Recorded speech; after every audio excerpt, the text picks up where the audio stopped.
Okay, for today I thought I would make a really good treat that is total powerhouse of good fats. And this is a great way to get them in kids especially. So today I'm making, I've had a recipe before posted on my blog that's called Phat Fudge. And it's by the paleo chef. She's the one that came up with it. And it's just like a fudge that is full of turmeric and cinnamon and ghee and tahini and all these really great things you can get into you. So this is just kind of a twist from something that isn't chocolatey. So I'm using one of her recipes but kind of tweaking it to make it into my own and one that my kids like too. So this is, first I've already heated up the ghee. So I just put 1 cup of grass-fed butter or ghee, or you could use coconut oil into your pan.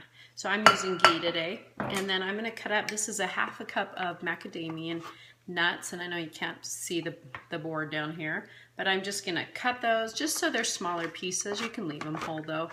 And when you're buying nuts, just make sure they're always raw, that they're not roasted or salted, because they'll one, be with bad oils, and 2, you want these nuts to be raw so you're getting all of the benefits and nutrients out of them, that they haven't been processed or cooked or anything toxic added to them. Okay, so those are just cut up in small pieces. So then you do tahini, and if you've never used tahini before, it's just sesame seeds. This is Rejuvenation Foods. I buy all different brands though. I just basically look for a really good organic brand. So this is 100% organic, low temperature ground, fresh raw tahini. So it's just sesame seeds, and you use about 1 cup of it. Okay, and I just kind of eyeball, because with this recipe, it doesn't really matter the exact amounts. As long as it's pretty close, then sometimes it might be less chewy or you know, more solid or not, but because I keep them in the freezer, it really doesn't make that big a difference. So don't stress too much about it, but it's 1 cup of tahini, close to that.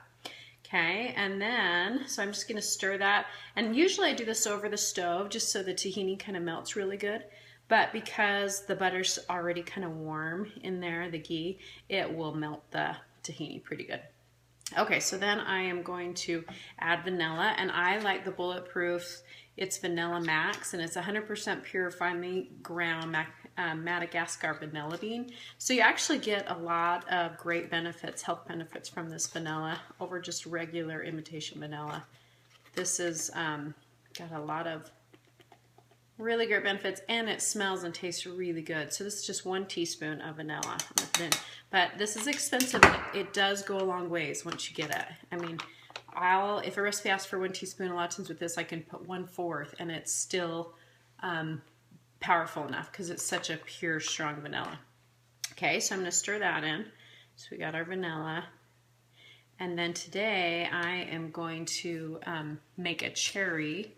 So you could do this with any berry, really. So this is just 1 cup of frozen tart organic cherries from Costco. Okay, so I put them out, and I'm actually going to cut those up in small bits too.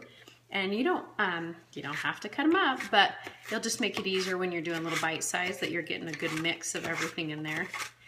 These cherries are really good from Costco. I'll eat them a lot of times at night just for a treat with some coconut cream, and they're really good. This ones right here, they're tart cherries. Okay, so I'm going to put the cherries in now. So I'm just going to slide those right in my pan, and I'm going to wait and do my nuts because one of my kids does not like macadamia nuts. So I'm going to make some with, and then I'm going to add and pour up the rest. So I'll add those in last. So I'm going to put the cherries in right now. Okay. So then we just mix that all together till it's pretty well mixed together, and then we are going to add a little sweetness. So when you're doing sweet with almost all of my recipes, I usually like a little, just a little bit of real sweetness, like raw honey. And part of the reason why I like this is because then your brain, it's registering sweet, and you're actually getting some calories from sweet instead of all of it from like a stevia. So it helps that balance out. And I love stevia. I like the taste of it. Some people don't. I just think it adds a lot without having to add very much sugar to anything, any kind of natural sugar or anything. So I'm going to use just a little bit of honey. I'm going to do 2 teaspoons of raw honey, and I always get local raw honey. Okay, so there's 1 teaspoon.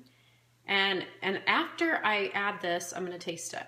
So with everything I do, and I know that's hard for some people that are so used to like exactly knowing what to put in things because they don't cook and bake a lot. But the recipes I make aren't like that. It's not really about baking. It's all real food, and so you really just get to where you taste it and you go, oh, I don't really like that. That's not sweet enough. Well, then don't pour it up and put it in your freezer.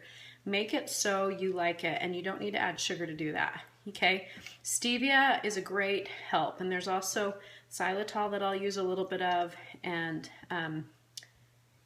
you know, pure maple, a little bit of that is better than refined white sugar. So there's other options you can do. Okay, so now this is stirred. I'm just going to taste it. Okay, so I could eat that like that, but my kids probably wouldn't. It wouldn't taste quite sweet enough because these cherries are really tart. So, and you know, everything else doesn't have any sugar in it. We just have that natural fruit. And we do have a little honey, but it's not a lot. It's just a tiny bit. So I'm going to add a couple drops of my vanilla cream stevia. And sometimes I just use vanilla. Sometimes I use English toffee. Sometimes I use both. Today I'm going to do a little bit of both because these are both my favorite flavors. I just love them in almost everything. And so I put those in, and then we'll stir up again. And this is getting thicker because the cherries, for one, were still kind of frozen. So we could heat it up a little bit if you wanted it a little easier to pour, but it doesn't, you know, as long as it's all mixing together well, then it doesn't matter too much. I would just make sure you put your butter and your tahini in first before you add your cherries if they are still cold, like I had mine today. Okay, so now I'm gonna taste it. Yeah, that's pretty good. So just that little bit of stevia makes a huge difference. Okay, so all I'm gonna do, let me show you what this looks like. It's kind of a thick, see that? So as it's frozen, it's just gonna be kind of this creamy little fudge.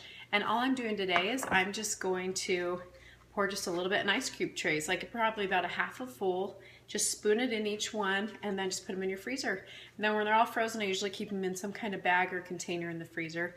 And you can even put them in your kids' lunches if you can keep them cold enough. They do kind of melt and they get gooey, but even if they have a spoon and just kind of eat it, it's such a great way to get some good fats and a good treat for everyone. So anyways, try it out. And like I said, you can use cherries, strawberries, blueberries, whatever kind you want.